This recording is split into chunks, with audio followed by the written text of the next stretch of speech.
कराची ऐं हैदराबाद डिवीज़न जे 16 ज़िलनि में मकानी चूंडुनि लाइ वोटनि जी ॻणप जो अमल जारी आहे।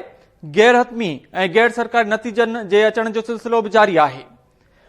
यूसी सईदपुर टंडो मोहम्मद खान में शहर शिराजदान शाह कामयाब थियो आहे। पीपी उम्मीदवार आहे। यूसी शेख भरकियो टंडो मोहम्मद खान जे हवाले सां ॿुधायूं त सैयद अमीर शाह जेको पीपी अॻवान आहे उहो बि कामयाब थियो आहे।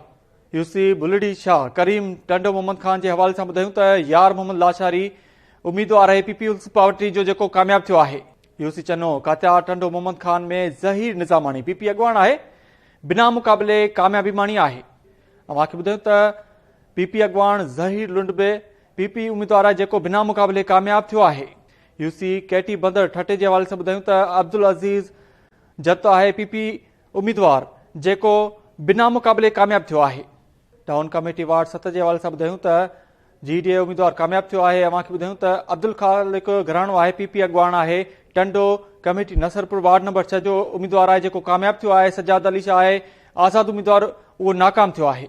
Tando Mohammad Khan municipal committee ward number 6 जे हवाले सां ॿुधायूं त अली मुर्तज़ा शाह पीपी उम्मीदवार आहे जेको 492 वोट खणी कामयाब थियो आहे। राफ़े मेमन पीटीआई अॻवान आहे जेको नाकाम थियो आहे।